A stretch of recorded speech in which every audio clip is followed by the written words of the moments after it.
Hi, everyone. Today I'm sitting with Dana Lyons, and we're having a conversation about her book, No Longer Cinderella.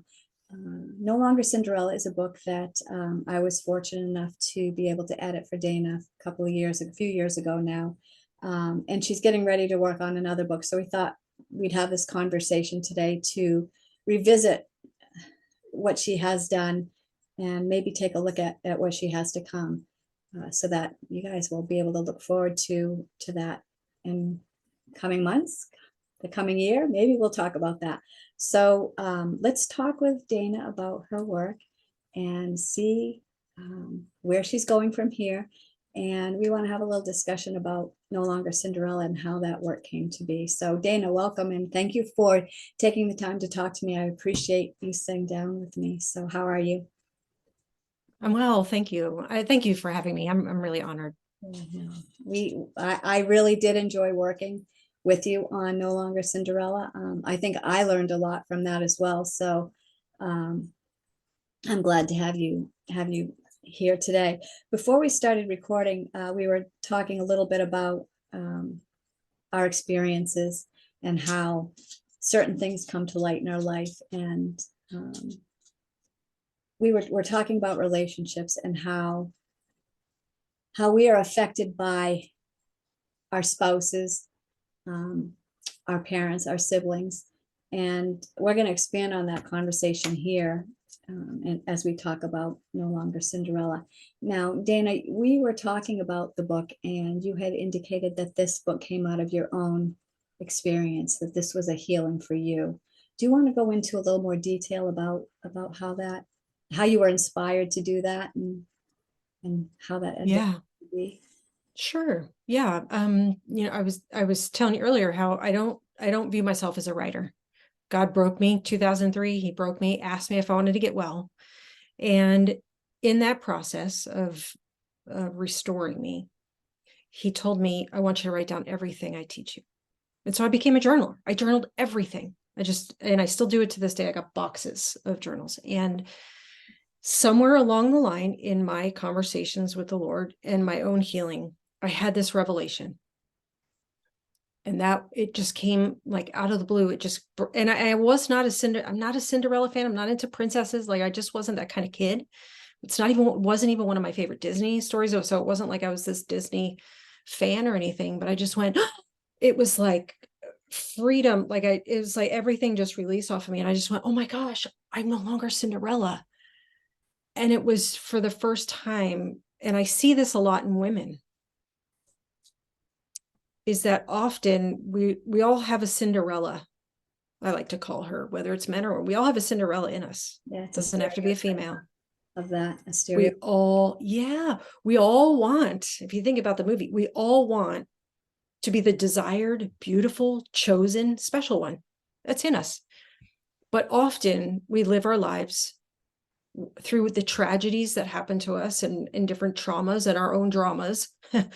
We wound up living more like the doormat servant slave girl Cinderella, living the lies and around all the enemies. The problem is it's not necessarily that everybody else was the enemy. I was. Yeah, I think a lot of times we're our own, we hear that often. We're our own worst enemy. Worst enemy. There's a Yeah. lot of truth in that. Yeah. And so 2018 into 19, I was sensing now's the time. And so I did. I was like, okay, I'm going to write. Well, I always thought, Do You Want to Get Well was going to be my first book. I had my own order.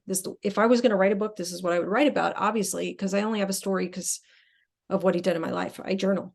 So I had my plan. And so when I was praying about it, this No Longer Cinderella kept coming to my mind. And I was like, really? I mean, that one doesn't seem as special to me. In the moment, it didn't. And he said, no. And so he said, that's going to get written now. So I started writing it. In 2 months, I had it all done. That was something on my impossible list that is now, I could say, is possible because with God, all things are possible. And so I wrote that book, and my heart was for speaking to the woman who's living in a lie that believes she's not better than anything else than serving her family, is the servant of the home, who is left to eat the scraps of life when really we're created for so much more. I mean, we have a God who's pursuing us all the time.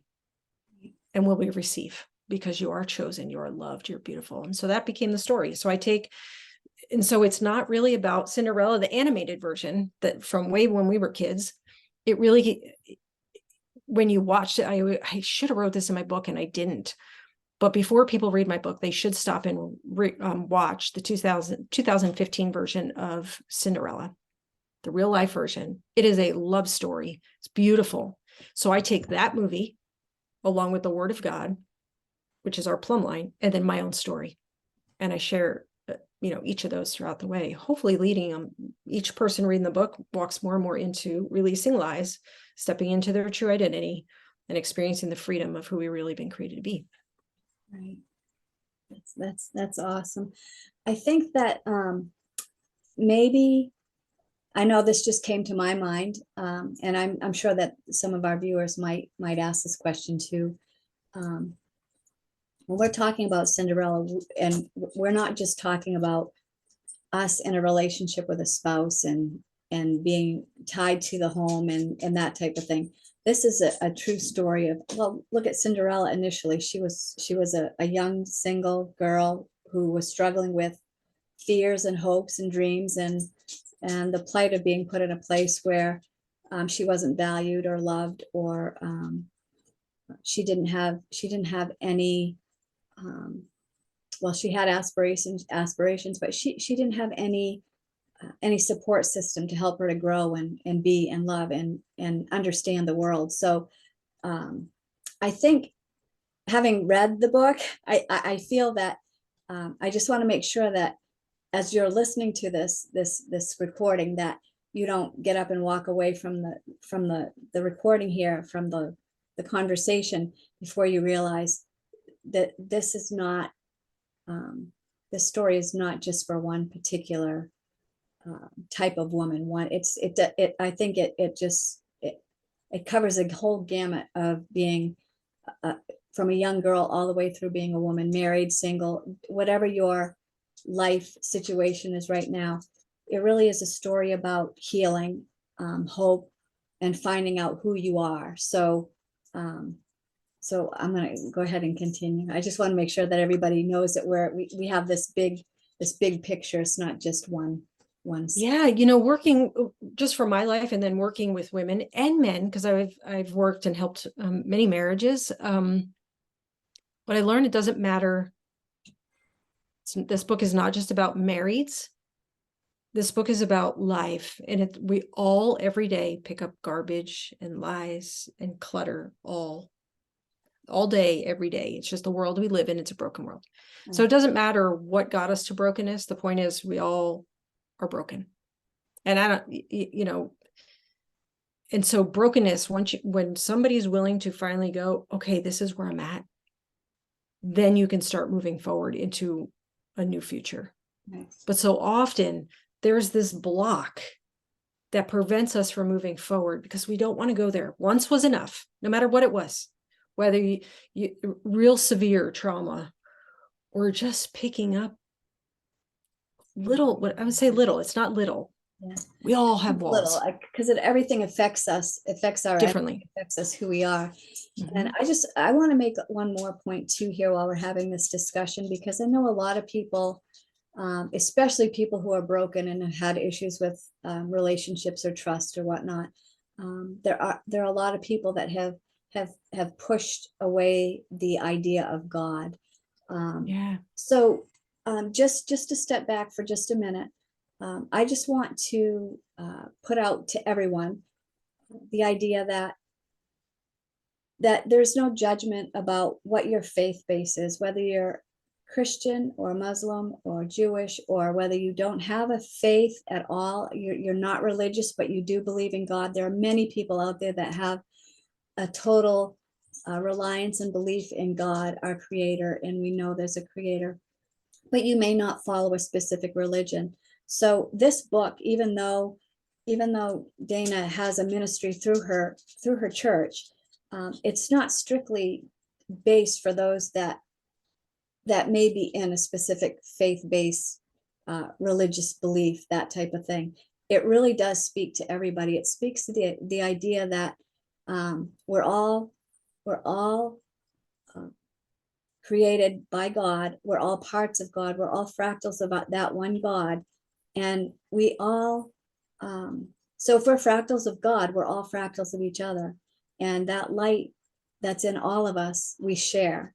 We all share that together without even knowing it. So as we grow and learn and reading this book, think about the idea that we are all one, that there is no judgment. We all love the same. We all bleed the same. We all hope and have dreams. There are so many things that we all share, maybe individually, separately, but yet together. And I just want to put out there to everyone that we together are learning to walk this journey without. We need to set aside the media, the movies, that all of those things that are drilling us with information. And I don't want to use the word, the whole brain thing. I don't want to use that word, but they really are conditioning people to think a certain way and feel a certain way. And I know Dana mentioned earlier that she mentioned the whole idea of being beautiful and having what everybody else has and just feeling valued through those types of things. All of that comes from the media. They're telling you you want this, that, and the other thing, so that you'll buy their products, so that you'll feel the way they'll get you to either feel the way they want you to feel or judge someone else who doesn't feel or look that way. So we are trying to get away from that. And I think this book is one way of healing yourself, so that when you're looking inwardly, you're going to see yourself in others and vice versa. And that healing is what's going to open you up to the idea that we are all the same and we're all healing and there is no judgment. We all just need to love, and that in itself will be enough. So I think No Longer Cinderella is a good place to start. So let's talk a little bit about the healing that took place for you specifically in this, when you were writing this story. A little bit about the history of what brought it to light, to paper. Or No Longer Cinderella. Yes. Yeah, I come from a broken home. My parents were divorced since I was 5 years old, so I have no memory of my parents together. 2003, God stopped me in my tracks one day. I was a churchgoer, didn't really read the Bible, wasn't, I didn't know much even about the Bible. And so he stopped me in my tracks one day. I was about to sign papers for divorce. My husband and I went to go see attorneys. I had tons of baggage. When I see women who say, "Oh, I got a lot of baggage," I say, "Me too." If you want to put it in quantity, I tell people I had warehouses full. I had so much baggage I didn't know what to do with, and that overwhelmed me. I lost hope that life would get better for me. I lost hope that anybody would truly love me. I hated myself. I fought an eating disorder. I was a mess. And I had 4 kids that I desperately loved. I was madly in love with my children. And I thought I was Christian, and I thought I was going to hell. Because in my opinion, I had very black and white thinking. I'm either fat or skinny, good or bad. And I thought going to church and being a Christian was going to make me the good girl. Like I'd have a happy marriage like the other people in church. It was just, and I would, my life would change. I'd have the house, the white picket fence, the dog barking in the yard, and all the kids would be happy, loving Jesus. And my life was anything but. So my life changed. And he changed my life with one question. One question can change your life. And he said, "Dana, do you want to get well?" Long story short, I said yes. And along that journey, he just told me, write down everything I teach you. And so I did that. And in the process of just simple listening and doing what he told me on a daily basis, my life began to turn around. So much so one day I went, "Oh my gosh." For all the viewers out there, tell me, are you the person when you walk in a room, you feel like the ugly duckling? Everybody's prettier than you.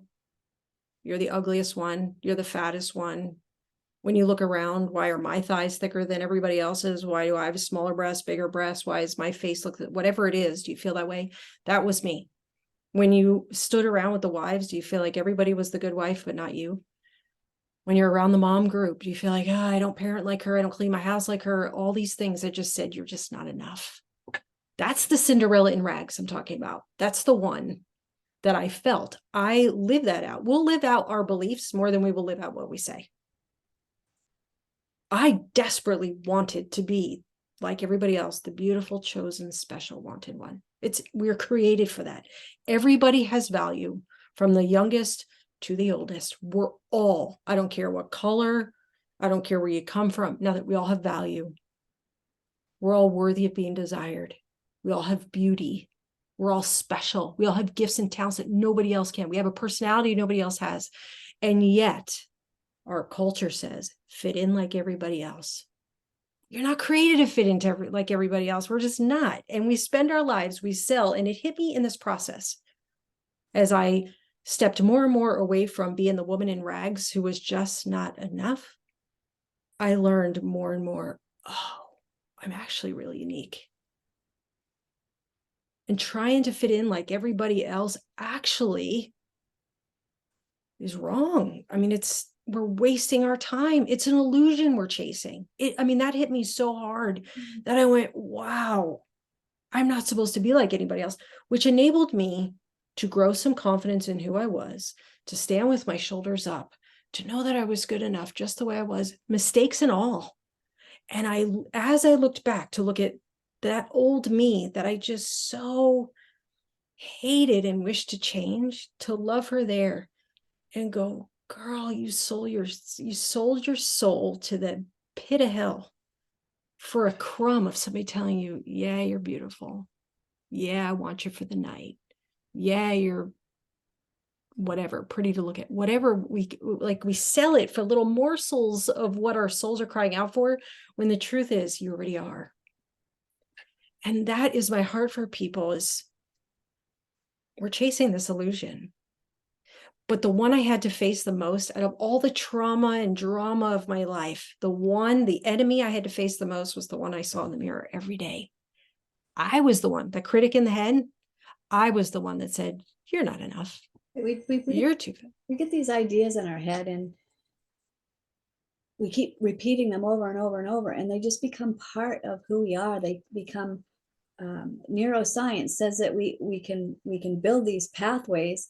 And if we keep, it's just like drilling a hole in the ground. If you keep drilling that hole in that same space, it's just going to keep getting bigger and going in that same direction. Same thing with our thoughts. If you keep thinking those same thoughts, those neural pathways in your brain are going to keep, they're going to stay that where they are. They're going to keep manifesting that thought, and it's going to keep you where you are. It's going to keep you in that state of shame and guilt. Sure. So yeah, so just recognizing that in itself is really, really major. So yeah. Yeah, it's huge. It's huge. And one of my greatest things, yes, it's really cool to walk through yourself, but then I started a ministry called Broken But Not Alone, and to watch other women or men have that lightning bolt, that light go off in their head, to go, oh my gosh, I believe this my whole life is not even true. I mean, that is like some of my greatest joy, where they start walking in to their true identity and just going, oh my, that doesn't even bother me anymore. It's so cool. It is amazing to be able to look back on something that's happened in your life and say, and recognize it and know that, oh, that did happen, but not have that emotion attached to it. To be able to say, oh yeah, I remember that, but that's done and gone. It was, but it's no longer part of me. It's no longer an emotional attachment. And I learned from it and I've let it go. So you never forget what's happened to you. It's healing the emotion that goes along with that the initial pain. Because if you let that pain manifest every time you have that thought, your body thinks you're living in that still. It thinks you're still living in that pain. It doesn't know that it happened 10 years ago. So if it thinks you're still living in it, you're going to live in that. You're not going to be able to heal and move on. So the books like this are really good ways to be able to recognize what you have going on and find ways to heal. So yeah, so those thoughts are definitely a big part of of recognizing that you need to heal. Oh yeah, for sure. Yeah. Good. So Broken and Not Alone, is that, you said that's your next book? No, Broken But Not Alone is the ministry I started in 2005 when I sat in church. We were part of marriage ministry.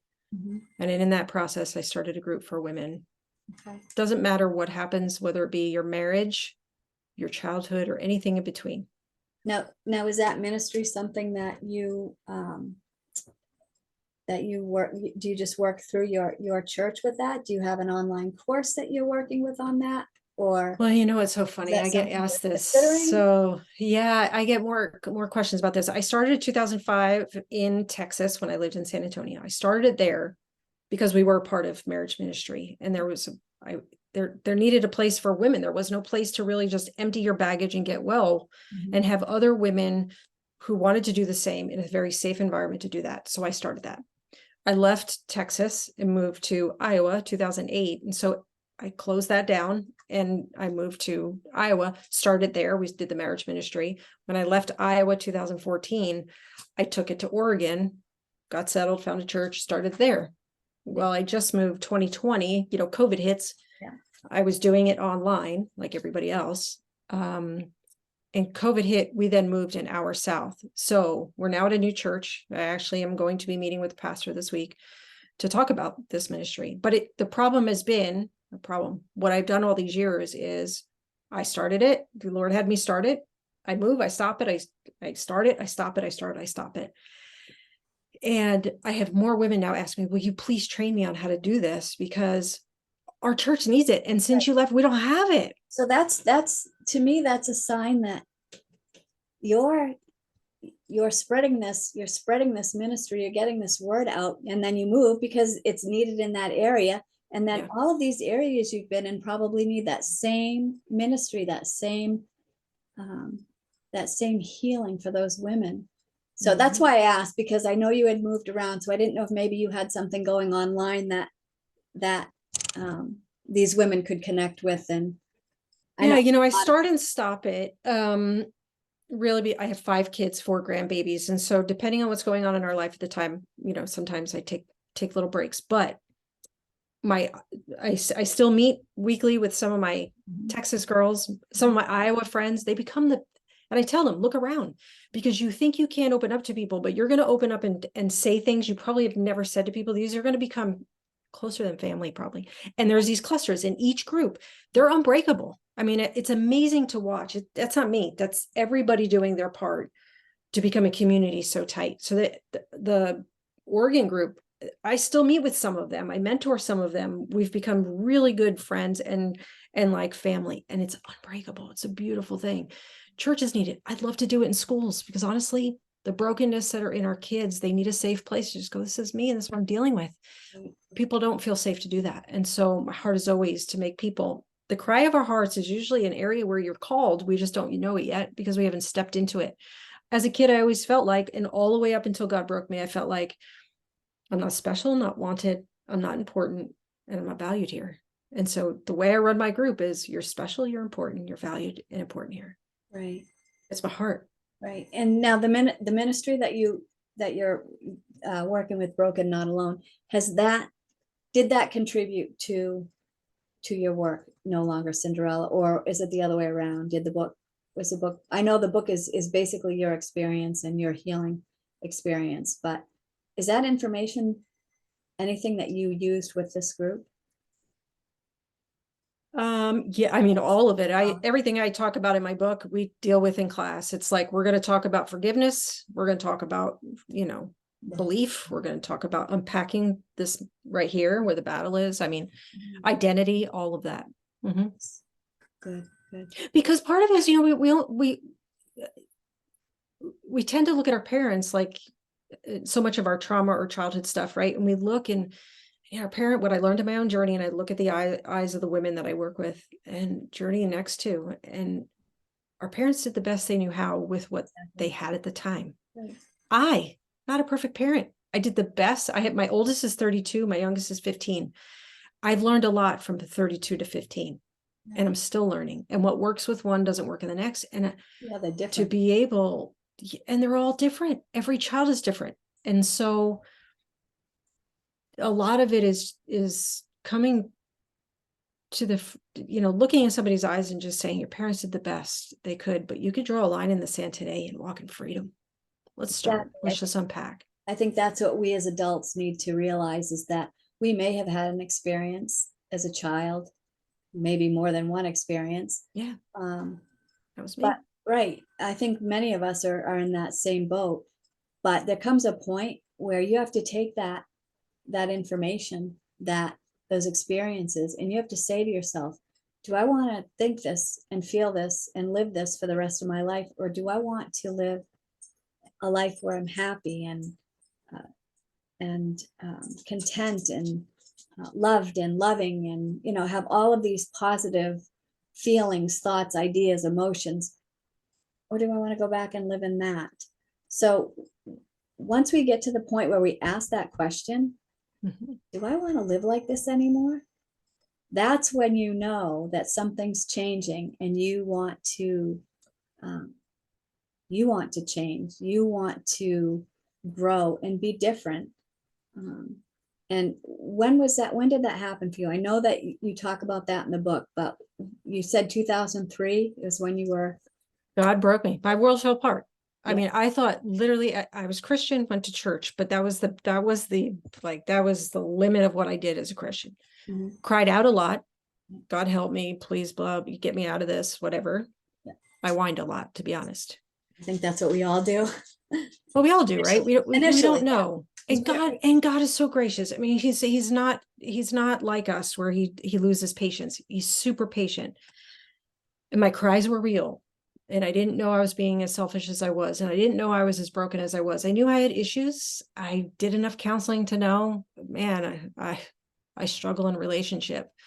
I hate myself. I could have told you those things. Right. Definitely you did. But when he said, do you want to get well? I knew at first, to be honest, I was really blindsided, because my initial reaction was, have you not heard my prayers? I mean, I've been crying out for years, like a long time. Have you not? I was kind of angry.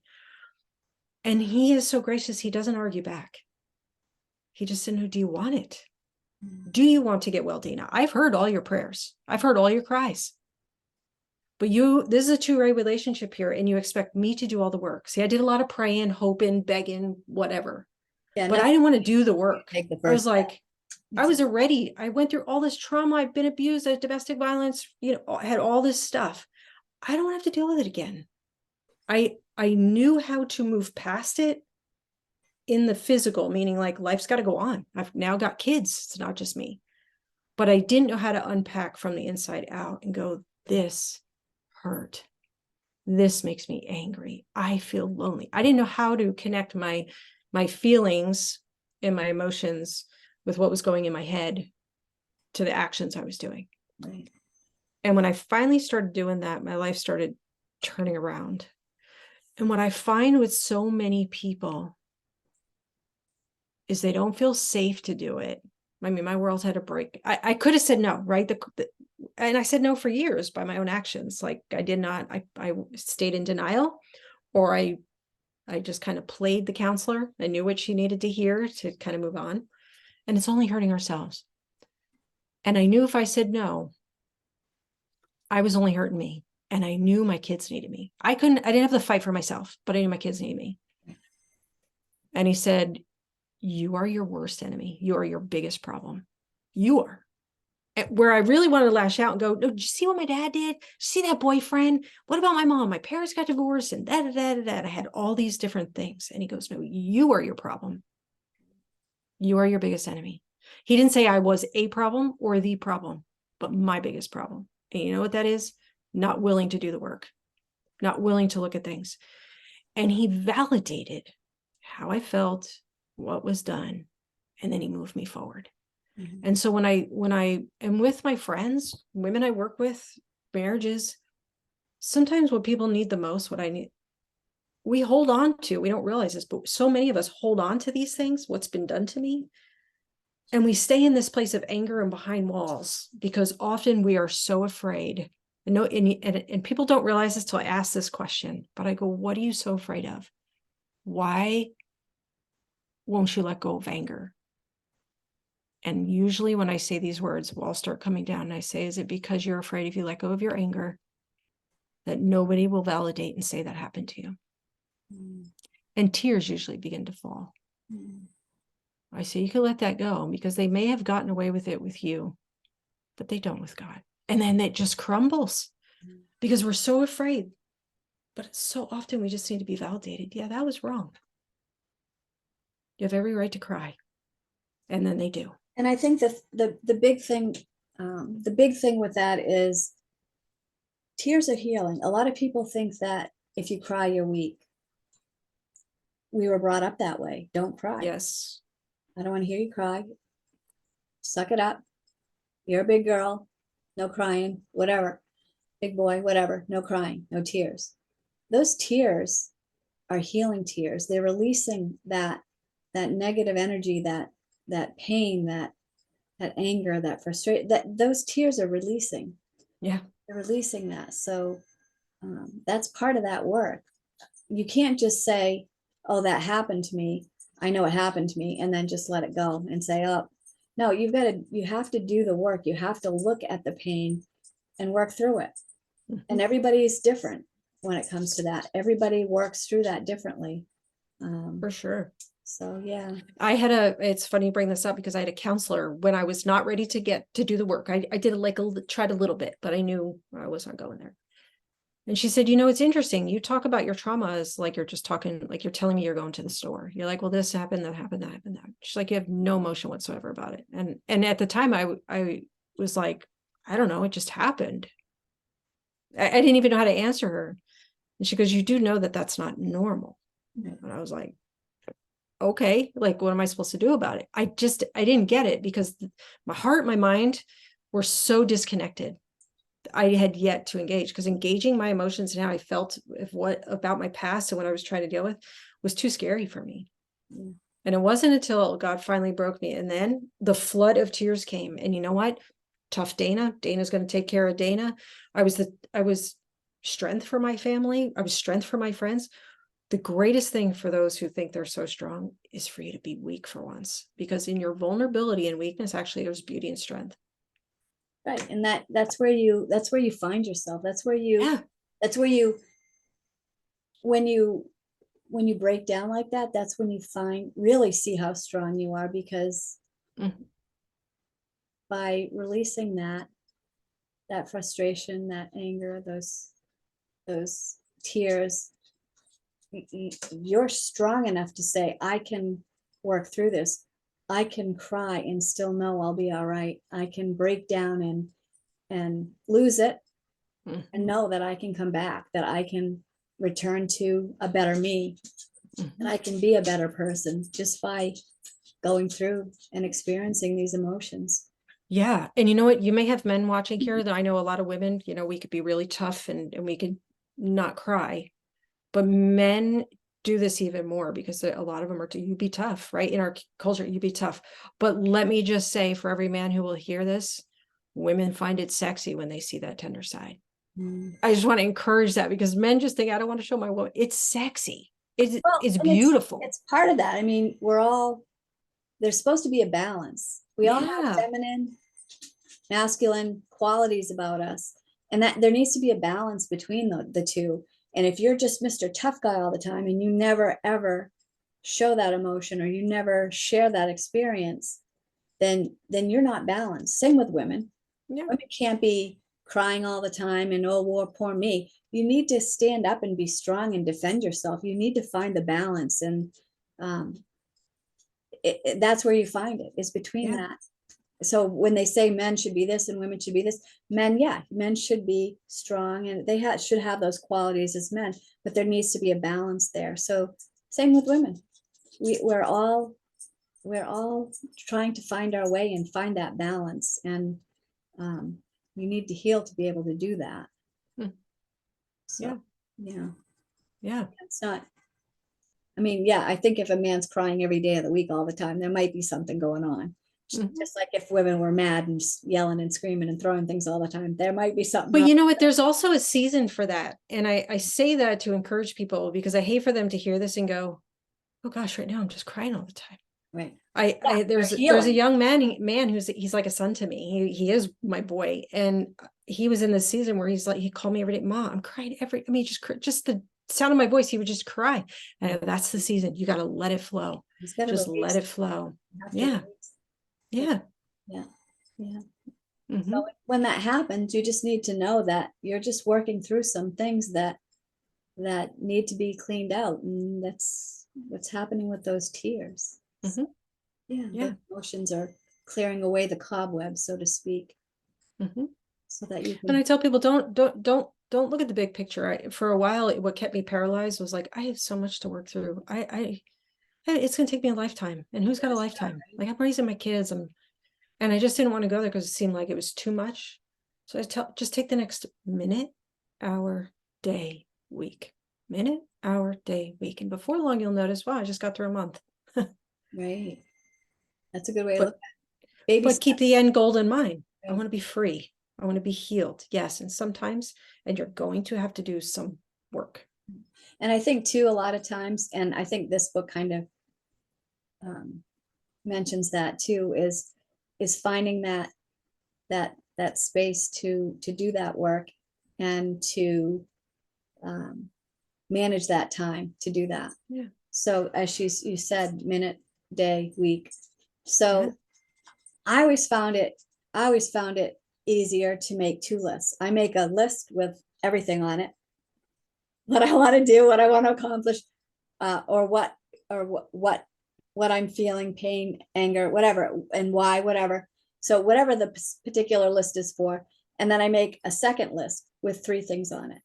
So I focus on those 3 things, and when I cross those 3 things off the list, then I go back to my list and I take the next 3 things and actually look at the list, because the priorities could change on that list. Yeah. So take 3 more things, put them on the shorter list, accomplish those, and then go back, and then add to the big list as things come up. That's a great idea. I find it easier, it's more manageable to focus on 3 things than it is a whole lifetime. So, Yep. but yeah, so Mm-hmm. It's yeah, good. I like that. yeah. So next book that's coming out is what? I wrote it down here. Where did I write it? Do you want to get well? Do you want So it? I'm working on 2. This is the 20-year. I didn't know this. I've been trying to, like I said, I thought this would, if I was going to write a book ever, it would have been this book. Mhm. And I would call it, Do You Want to Get Well? Because it is a question we all have to answer. Right. And it's one question that will change your life. I know, because it changed mine. And so I thought I'd write that book. It is now 20 years later since the Lord asked me that question. It was 2003. We're now 2023, and it's 20 years. And I've been saying to the Lord, would you let me write this one for you? You know, like a lot of these things, like we want to be obedient to do what we're called to do. And yet this one, I just, in honor of what you've done for me, this one question has changed my life, that I'm determined to get this one done. So I made a commitment to my accountability partners that I would complete the manuscript by August 31st. Ooh. Yeah. So And I get to see it, right? yeah, yes. And so I'm really excited, because I want to do this for God, most importantly. Yeah. And I'm also working on a book right now. I call it Nourish, because I don't know what else to call it quite yet. I have the entire book. They change. And then the subtitle is even harder, in my opinion. So I have the book itself, because it's really what God is doing in my life. It's another season of making more room for God. You know, we all, I think every year, every day, we're all trying to declutter the soul. Right. And I've been hearing this last year, this is a year to make more room for God, and going in my life, I just keep hearing, will you make more room for me? Yeah. It's not enough room. It's not enough room. Yeah. So that's the other book. And I hope to get that one I can write probably super quick, but I really need to get this Do You Want to Get Well book first. Yeah. It's got to get out this year, in my opinion, but I'm really excited about the Nourish book as well. Well, that'll be good to see both of those come out. Yeah.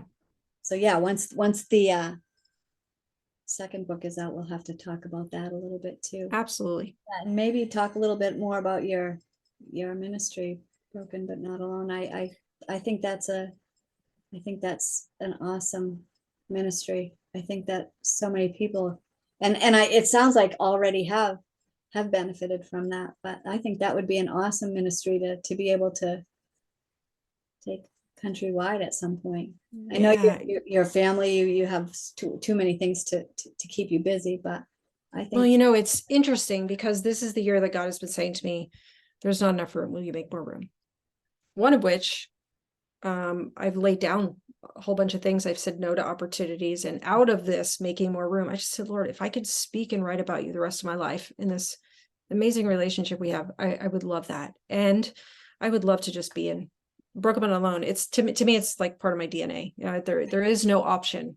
It's where I am. And I see it. I'd love to have it in every state. I'd love to see it glow. People are people. Brokenness is brokenness. I don't care what the story is. And we are created for community. We cannot live alone. We're stronger together. And when you bring people together and there's a safe place that people could get well, oh, there's no limit. The ties go tight. The friendships are lifelong. A girl, one of my best friends now, but she was in my class back in 2005 in Texas, is now on a trip to Alaska with my mom for the next 6 months working. I mean, they're just they become family. And I'd love to, my heart is really train up leaders, because obviously it's not all me. It's creating an environment for this. And so to train the leaders so that more can go out and you can multiply and do it. Doing it again in my church so that we could reach more people, because when you look around at what people are doing, it's all born out of this brokenness that we're not willing to deal with. I mean, we're not willing to unpack it because we're afraid. And I think doesn't too, have to happen. maybe a benefit too would be not of course doing this nationwide, training people in each state, but not maybe not associating it with a specific church, but Well, it could be anywhere. faith-based. God, God is the basic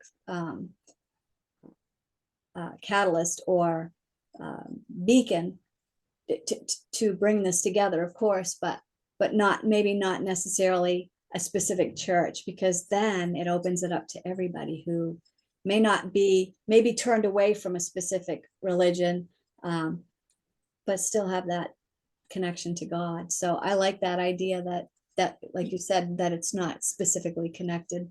It's funny.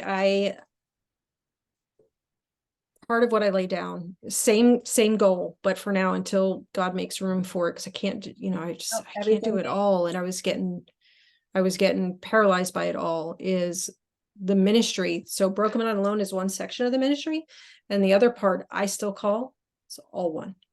So it's funny that you keep saying all one, because that really, when you add one L to alone, it becomes all one. Right. So I started calling it that, because I look at Broken But Not Alone. It's almost like the emergency room. Right. It's women come in for a specific reason. Once you're there, you're ready for like PT and home care and right. And so that's the best way I could describe moving from one to the other, right? You become more into maintenance mode rather than crisis mode. And I don't care if it's in a school. It doesn't have to be in a church building. It could be in a community center, the YMCA, the Salvation Army, schools, senior homes, people's homes. We have met in people's homes. We have met on Zoom calls. We have met everywhere. It doesn't have to be in a church. The one thing I do use is the Word of God. And so that to me is my plumb line. That is what I use. And I don't care if you call yourself Catholic or non-denominational or any other thing. Right. But if you want to get well and you want a place to grow in your faith and do this, then count me in. Because and be open-minded, because when you open up your mind, then that just filters down to your heart. And when your heart is open and you have the connection between the two, then anything can happen. Anything. Yeah. So do you have anything else that you would like to add to this conversation about No Longer Cinderella? I like the idea of talking about the ministry, but I know No Longer Cinderella has been out for a while, and I know a lot of people have already read it. But well, do you know, it's funny. when I wrote Throw it that back book, out there so that maybe people can revisit it and some people who haven't looked at it can see it. yeah, when I wrote that book, it's interesting. When I got done with it, I had nothing else in me. I've even gone back into revise some of it, because the minute I got done, I thought, oh, there's more I could even say. I can make that better. Because I'm growing. Oh yeah. But when I go back there, I get nothing. Like, I've said all I know to say with the best that I knew at the time to say that. And it's like God's going, no, that's it. Yeah. But God did say to me, you wrote that in one season, but it's going to be for another season. Mm-hmm. And that was what, 2019. And he keeps bringing me back. The more I dig into No Longer Cinderella, the more I cannot get out of it. It's just this burning in my heart, and it's for people. Well, it's part of, really. I mean, you wrote it down on paper and it's out there for the world to read, but it's part of you. It's part of it you. is. So, And I'm stepping more and more into it. yeah. So my heart for the book is I want to put videos for each chapter so that you can hear me go into what I'm writing about. So I want to do that for each chapter. I also would love to do a conference. And I already see it. It's a matter of doing it, right? And for me, like anybody else, it's getting rid of some busyness and some clutter and clearing space and just getting it done. So now you and all your viewers can hold me accountable to say, you said you're going to do it. Now you have to do it. You can do that. Yeah. Cool. Very good. All right. That's awesome. It's been a while since I talked with you. So I really am enjoying this conversation. And I'm really excited to know that you actually have a couple of more books coming out. I can't wait. Oh, and even after that one, I have like 5 that right now it's like, there's too much and I don't know where to begin. It's just pick one and go, Well, that's the thing. You have to start with one. You can't do them all at once because it gets too overwhelming. You have to do one at a time. Yeah, definitely. I can definitely relate to that, one thing at a time. Yeah.